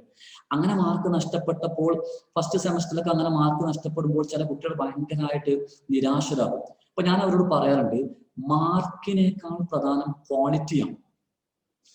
നിങ്ങൾ നല്ല നിലവാരത്തോടു കൂടിയാണ് കോളേജിൽ നിന്ന് ഇറങ്ങുന്നതെങ്കിൽ ഏത് സ്കൂളിൽ പോയി കഴിഞ്ഞാലും അവിടെ നിങ്ങൾക്ക് നന്നായി ഷൈൻ ചെയ്യാൻ സാധിക്കും. കാരണം അവിടെ നിങ്ങളുടെ മാർക്കിനേക്കാളും നിങ്ങൾ എന്ത് ചെയ്യുന്നു എന്നാണ്, നിങ്ങൾ എങ്ങനെ കമ്മ്യൂണിക്കേറ്റ് ചെയ്യുന്നു എന്നാണ്, നിങ്ങൾ എങ്ങനെ കുട്ടികളെ ഡീൽ ചെയ്യുന്നു എന്നാണ്, കുട്ടികൾ തെറ്റായ ഉത്തരം പറയുമ്പോൾ നിങ്ങൾ എങ്ങനെ അവരോട് ഡീൽ ചെയ്യുന്നു എന്നാണ്, കുട്ടികളോട് മനഃശാസ്ത്രപരമായി നിങ്ങൾ എങ്ങനെ ഇടപെടുന്നു എന്നതിനനുസരിച്ചാണ്. നിങ്ങൾ എത്രമാത്രം വ്യത്യസ്തമായ മെത്തേഡുകൾ ഉപയോഗിച്ചാണ് പഠിപ്പിക്കുന്നത് എന്നതിനനുസരിച്ചാണ് നിങ്ങളുടെ quality തീരുമാനിക്കപ്പെടുന്നത്. So my dear students, just go through the course learning outcomes and program learning outcomes which are published on our website, and tell your mind, I will have acquired all these course learning outcomes and program learning outcomes by the time I complete this B.Ed course. Right? Right? Yes. Yes, sir. Yes, sir. Yes, sir. Yes, sir. Yes, sir. Yes, sir. So now the Yes, sir. time is 11 o'clock. So I don't want to extend this class because it is your right to leave the class at sharp 11 o'clock. So thank you very much for your patient listening to my class. And see, there will be 2 more quizzes.